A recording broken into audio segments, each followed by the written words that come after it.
Praise the lord. హల్లెలూయా. దేవునికి మహిమ కలుగును గాక. క్రీస్తునందు నా ప్రియమైన దేవుని బిడ్డలైన మీ అందరికీ ఉదయకాలపు శుభములు తెలియచేస్తున్నాను. మన కర్మెల్ రివైవల్ మినిస్ట్రీస్ ద్వారా దేవుడు అనుగ్రహించుచున్న ఈ అనుదినపు అభిషేక వర్తమాన కార్యక్రమాలు మీకు ఆశీర్వాదకరంగా దేవునికరంగా ఉన్నాయని మేము భావిస్తున్నాం. దేవుని యొక్క కృప మీ ప్రార్థనల ద్వారాను ఆయన కృప ద్వారాను ఈ పరిచర్య విధంగా కొనసాగడానికి ప్రభువు సహాయం చేస్తున్నారు. అందుకు దేవునికి మేము మానక కృతజ్ఞతాస్తుతి చెల్లిస్తున్నాం. ఆమేన్. హల్లెలూయా. ప్రియమైన దేవుని బిడ్డలారా, ఈ దినపు దేవుని యొక్క లేఖనాల్లో నుండి మనం మాటను గమనిద్దాం. అది దావీదునటువంటి ఎలీషా కాలం. ఎలీషా దావీదుడు దేవుని యొక్క ప్రవక్తగా ఏలియా తర్వాత ఆయన జీవితాన్ని కొనసాగిస్తున్నటువంటి వాళ్ళలో ఓ రోజున ఆయన ఎరుకో పట్టణానికి వచ్చాడు. ఎరుకో పట్టణానికి రాగానే ఎరుకో దగ్గర ఉన్నటువంటి ఆ ప్రజలు వాళ్ళందరూ వచ్చి దావీదుడు ఎలీషాతో చెప్తున్నారు. ఏమనంటే, అయ్యా, ఈ ఊరు బాగానే ఉంది, చూడడానికి ఊరు మంచిగానే ఉంది, కానీ ఇక్కడున్న నీటి ఓటలన్నీ కూడా చెడిపోయి ఉన్నాయి. ఆరోగ్యం ఇవ్వటలే. ఈ నీళ్లు తాగితే మేము అనారోగ్యం పాలవుతున్నాం. అలాగే ఈ నీటిని బట్టి ఈ భూమి కూడా ఏ విధమైన ఫలమును ఇవ్వకుండా నిస్సారమైన భూమిగా ఇది మారిపోయింది అని దైవజనునికి చెప్పారు. ఎప్పుడైతే ఆ మాటలు దైవజనులతో చెప్పారో, దైవజనుడు వారితో చెప్పినటువంటి ఆ మాట ఏమన్నాడంటే, మీరు ఒక కొత్త పాత్రను తీసుకోరండి, కొత్త పాత్రను తీసుకొని రండి. దాన్ని తీసుకొచ్చిన తర్వాత దాంట్లో కొద్దిగా ఉప్పు నీళ్లు పోసుకొని నా దగ్గరికి తీసుకొని రండి అని అన్నప్పుడు వారు ఆ విధంగానే దైవజనుడు ఎలీషా యొద్దకు ఒక పాత్రను, అందులో కొంత ఉప్పు వేసి నీళ్లు తీసుకొని ఆ యొక్క దావీదుని దగ్గరికి తీసుకొచ్చారు. అప్పుడు దావీదు ఎలీషా ఆ యొక్క నీటిని, ఆ పాత్రలో వేసిన నీటిని, ఆ ఉప్పును దేవుని సన్నిధిలో దేవుడిచ్చినటువంటి ఆయనకి ఇచ్చిన అథారిటీ, ఆయనకి ఇచ్చినటువంటి ఆ యొక్క శక్తిని బట్టి, ఆ యొక్క ఆధిక్యతను బట్టి ఆయన దేవుని మాటగా ప్రకటన చేస్తూ ఆ నీటిని, ఆ ఉప్పుని ఆ పాత్రలో నుంచి ఆ నీళ్ళలో కుమ్మరిస్తూ అంటున్నాడు. దైవజనుడు అంటున్నాడు, ఆ నీటిని ఆ నీళ్ళలో పోస్తూ అంటున్న మాట ఏంటంటే, ఇక మీదటి నుండి ఈ నీళ్లలో ఉన్న దోషము తొలగిపోవును గాక. ఈ నీళ్లు మంచిగా మారుతుంది. అదే సమయంలో ఈ నీటి ద్వారా ఈ చుట్టూ ఉన్నటువంటి స్థలాలు, పొలాలన్నీ, భూమి అంతా కూడా సత్తువు కలిగిన భూమిగా, మంచి ఫలములు ఇచ్చేదిగా మారుతుందని దేవుని మాటగా తెలియజేసింది. దేవునికి మహిమ కలుగును గాక. ప్రియులారా, ఆ విధంగా దైవజనుడు ఎలీషా ఆ యొక్క నీటిని బాగు చేశాడు. ఇక్కడ మనం గమనించాల్సిన విషయం ఏంటంటే, దేవుని యొక్క అద్భుత ఆశ్చర్య కార్యాలు ఎలాగా చేస్తున్నాడు చూడండి. దేవుని యొక్క ఉద్దేశాలు, ఆయన ప్రణాళికలు ఎలాగ ఉంటున్నాయో చూడండి. దేవుడు చిన్న చిన్న యొక్క వస్తువులతోనే గొప్ప గొప్ప అద్భుతాలు ఆయన చేస్తున్నాడు. చిన్న వస్తువుల్ని ఆయన ఆధారంగా తీసుకొని ఆయన గొప్ప గొప్ప మిరకల్స్ని, ఎక్స్ట్రాడినరీ మిరకల్స్ అనమాట, ఆర్డినరీ యొక్క ఎలిమెంట్స్తో, సాధారణమైన వస్తువులతో అసాధారణమైనటువంటి అద్భుతాలు ఆయన చేస్తున్నటువంటి ఆ యొక్క దేవుడిగా మనం ఇక్కడ గమనించగలుగుతున్నాం. హల్లెలూయా. ఇక్కడ దైవజనుడు చేసినటువంటి ఆ రెండు కార్యాలని మనం గమనిస్తే, ఆయన మొదటికి చెప్పాడు, ఒక కొత్త పాత్రను తీసుకొని రండి. సో ఈ కొత్త పాత్ర ఒక వ్యక్తికి సాదృశ్యం. ఒక వ్యక్తి జీవితం ద్వారా దేవుడు ఏదైనా కార్యాలు చేయాలంటే ఆ వ్యక్తి నూతన పరచబడిన వాడై ఉండాలి, క్రొత్త వ్యక్తిగా మారాలి, క్రొత్త జీవితంతో ఉండాలి, కొత్త స్వభావాలతో మార్పు నొందిన వ్యక్తిగా కనబడాలి. హల్లెలూయా. కొత్త పాత్రగా తీసుకున్నాడంటే కొత్త వ్యక్తుల్ని తీసుకురండి అని కాదు దాని ఉద్దేశం. ఏ వ్యక్తి అయినా సరే, ఆడు చిన్నాడైనా, పెద్దవాడైనా, స్త్రీ అయినా, పురుషుడైనా, దేవుని యొక్క సన్నిధిలోనికి వాళ్ళు వచ్చేటప్పుడు వారు నూతన స్వభావంతో, నూతన పరచబడిన వారై పాపపు ఆ అపవిత్ర స్వభావాలు, పాపపు జీవితాన్ని విడిచి దేవుని పోలికగా సృజించబడిన నవీన స్వభావాన్ని ధరించుకున్న వ్యక్తులుగా, దేవుని యొద్దకు మార్పు చెందిన వ్యక్తులుగా దేవుని యొద్దకు రావటం ప్రారంభిస్తే ఆ వ్యక్తుల ద్వారా దేవుడు గొప్ప కార్యాలు చేస్తాడని దానికి నిదర్శనం. సో మొదటిగా కొత్త పాత్రను తీసుకొని రావాలి, రెండవదిగా ఉప్పు వేయాలి అని మనం గమనిస్తున్నాం. సో ఉప్పు దేనికి సాదృశ్యం? ఉప్పు ద్వారా మనం ఏం చేస్తాం, సాధారణంగా సింపుల్గా మనం చూస్తే బియ్యాన్ని కడగాలనుకోండి, వంట వండేటప్పుడు బియ్యాన్ని కడగడానికి ఉప్పు వేస్తాం. ఉప్పు వేసి బాగా ఆ బియ్యాన్ని కలబెడతాం. ఎప్పుడైతే ఉప్పు వేసి బియ్యాన్ని కలబెడతామో ఉప్పు ద్వారా బియ్యంలో ఉన్నటువంటి ఆ మలినం అంతా కూడా తొలగిపోతూ ఉంటుంది. హల్లెలూయా. సో ఇది ప్రతి స్త్రీకి, ప్రతి పురుషుడికి ఆల్మోస్ట్ తెలిసి ఉంటుంది. ఉప్పు ఉప్పు ద్వారా పరిశుద్ధపరిచే, శుద్ధి చేసే కార్యాన్ని కూడా మనం చేస్తాం. సో ఇప్పుడు వాటర్ కూడా ప్యూరిఫై కావాలంటే ఏం చేస్తున్నాం, ఈ కెంటు ఇలాంటివి ప్యూరిఫైర్స్ వాడేటప్పుడు కంపల్సరీగా ఉప్పును తీసుకొచ్చి వాటిలో వేయాలి. ఉప్పు ద్వారా ఆ యొక్క నీళ్లు కూడా శుద్ధి చేయబడతా ఉంటుంది అనేది నిదర్శనం. దేవునికి మహిమ కలుగును గాక.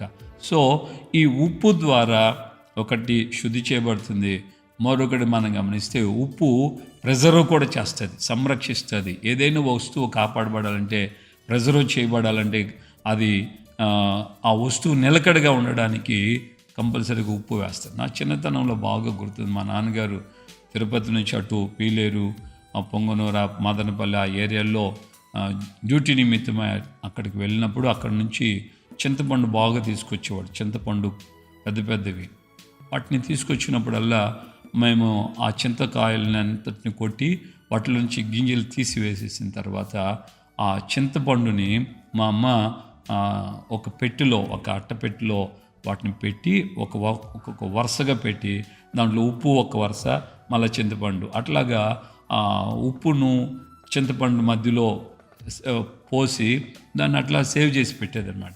అలాగా పెట్టినందువలన ఎంత కాలమైనా సరే ఉప్పు ఉన్నంత వరకు ఆ చింతపండు రంగు మారదు, అలాగే ఆ చింతపండు నీరుగా మార్చిపడదు.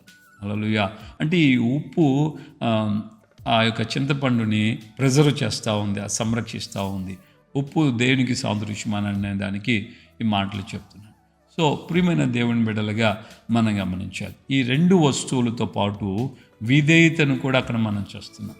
విధేయత, లోబడటం, దేవుని కార్యాలు మనకు జరగాలి. ఏ యొక్క అద్భుతమైన కానీ స్వస్థత అయినా కావాలి అని అంటే మొదట విధేయత మనకు ఉండాలి. విధేయత లేకుండా దేవుని వద్ద నుండి మనం ఏమీ పొందలేము అనే దానికి నిదర్శనం. దేవునికి మహిమ కలుగును గాక. హల్లెలూయా. ఇక్కడ మనం గమనించాలి, కొత్త పాత్ర ద్వారానైనాను ఉప్పు ద్వారానైనాను నీటి ఓటలు బాగుపడటం అనేది అసాధ్యం. సో అలాంటి పరిస్థితుల్లో దైవజనుడి ద్వారా దేవుని యొక్క ఆధిపత్యం, దేవుని యొక్క ఆ ప్రత్యేకమైనటువంటి శక్తి ప్రభావాన్ని అక్కడ కనపరుస్తుంది. ఒక సాధారణమైనటువంటి ఆ ఉప్పుతో నీటి ఓటల్ని ఆయన మార్చగలిగాడంటే ఉప్పులో ఏముంది, ఉప్పులో ఏముంది, ఆ పాత్రలో ఏముంది? ఉప్పు ద్వారానైనా పాత్ర ద్వారానైనా కాదు, కానీ అందులోకి ఇవ్వబడినటువంటి దేవుని వాక్కు, దేవుని యొక్క ప్రభావం, దేవుని యొక్క శక్తి. హల్లెలూయా. నీ జీవితం బాగుపడాలి, నీ కుటుంబం బాగుపడాలంటే మనం ఏదో మారామని, లేకుంటే మనకేదో మనం నీతిమంతులం అయ్యామని దాన్ని బట్టి కాదు, కానీ దేవుని యొక్క శక్తి మనలో ప్రత్యక్షపరచబడినందువలన మన జీవితాలు మార్పు చెందుతున్నాయి, మనం ఆరోగ్యవంతులం అవుతున్నాం, మన ఆర్థిక పరిస్థితులు బాగుపడుతున్నాయి, మన ఆధ్యాత్మికమైన జీవితం వృద్ధిలోనికి వస్తుంది. ఈ విధంగా దైవ సంబంధమైనటువంటి రీతిలో మన కుటుంబాలు నూతనపరచబడి దేవుళ్ళు ఎదగడానికి సాధ్యమవుతుంది. మరి ఈ రోజున నీ వ్యక్తిగత జీవితం ఎలా ఉంది, దేవుని యొక్క సన్నిధిలో నీ జీవితం ఎలాగ నడిపించబడుతుందో ఒకసారి నువ్వు పరిశీలన చేసుకొని ఆయనకు అప్పగించుకో. ఊరు మంచిదే, కానీ ఓటర్లు చెడిపోయాయి. మనం బాగానే ఉన్నాం, కానీ పరిస్థితులు తారుమారుగా ఉన్నాయి. ఇవి మారాలంటే మొదటిగా మనం నూతనపరచబడాలి, రెండవదిగా దేవుని ద్వారా మనం పరిశుద్ధపరచబడాలి, మూడవదిగా విధేయతను కనపరచాలి. దేవుని సేవకుడు చెప్పినట్లుగా చేయటమే మన జీవితంలో మనం నేర్చుకోవాల్సిన ప్రథమ కర్తవ్యము.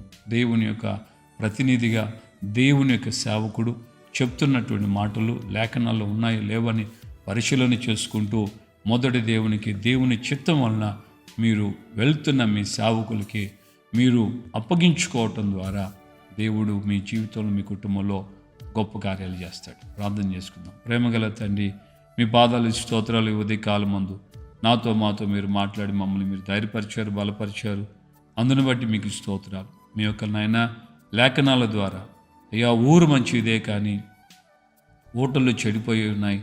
ఆ ఊటలు బాగుపడి నిమిత్తమై మీ దాసుడు ఎలీషా ద్వారా మీరు చేయించినటువంటి మీ ఆధిక్యతను, మీరు కనపరిచిన మీ యొక్క ఆ యొక్క శక్తి ప్రభావాన్ని మాకు ఈ ఉదయకాలం తెలియచేశారు. ఆ రోజున నిజమైనటువంటి ఓటలే పాడైపోయి ఉన్నాయి.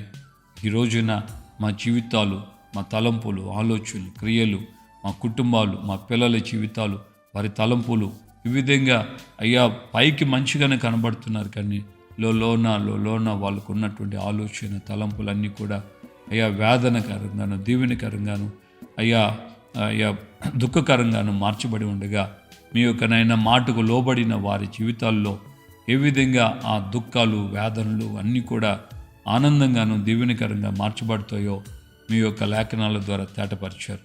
ఈ మాటలు వింటున్నటువంటి మా జీవితాల్లో ప్రభువా, ఇది మొదలుకొని మీ రక్త ప్రోక్షణ ద్వారా అయ్యా మేము పవిత్రపరచబడుతూ, పరిశుద్ధపరచబడుతూ అయ్యా మీ యొక్క నైనా దీవెన నొందిన కుటుంబాలుగా అనేకులకి మేము సాక్షార్థంగా మీకు మహిమ తెచ్చి బిడ్డలుగా ఉండేందుకు కృప దయచేయండి.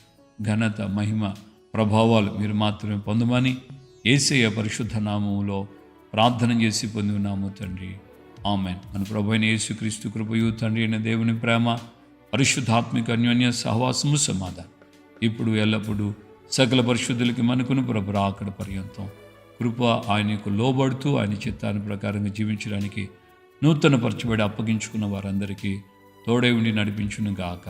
ఆమేన్, ఆమేన్, హల్లెలూయా. ప్రభుపేట అందరికీ వందనాలు. ఆ రోజున అక్షర సంబంధమైన ఓటలు బాగయ్యాయి. ఈ రోజున మన తలంపులు, ఆలోచనలు, క్రియలు బాగవ్వాలి. మనము, మన కుటుంబం, మన పిల్లలు బాగవ్వాలి. ఈ విధంగా దేవుని యొక్క కృపచేత నూతనపరచబడినటువంటి పాత్రగా ఉప్పుతో నువ్వు సంరక్షించబడుతూ జీవజలమైనటువంటి యేసయ్య ద్వారా నీ జీవితాలు పరలోక రాజ్యానికి సిద్ధపడాలని సేవకుడిగా కోరుకుంటున్నాను. కృప మీకు తోడుగా ఉండను గాక. దయచేసి మీరు వెళ్తూ అనేకులకి షేర్ చేయండి, లైక్ చేయండి, షేర్ చేయండి. చూస్తున్నారు అని అంటున్నారు, కానీ మాకైతే ఎవరు చూస్తున్నారో అర్థం కావట్లేదు. మీరు ఒక కామెంట్ రాయండి, ప్రైజ్ ద లార్డ్ అని ఒక చిన్న ముక్క రాస్తే మీరు చూస్తున్నారో లేదో మాకు కూడా తృప్తిగా ఉంటుంది కదా. ఏ ప్రాంతాల నుంచి చూస్తున్నారు, ఒకవేళ మీరు తెలిసిన వాళ్ళైతే మంచిదే. కొత్త వాళ్ళైతే చూస్తున్నటువంటి ఆ ఊరి పేరు కూడా రాస్తే మేము ఆ ప్రాంతాల్లో ఉన్నటువంటి బిడ్డల కోసం కూడా ప్రార్థన చేయడానికి మాకు వీలవుతుంది. ఈ విషయాన్ని గుర్తిస్తారని ప్రేమతో కోరుకుంటున్నాను. Praise the lord.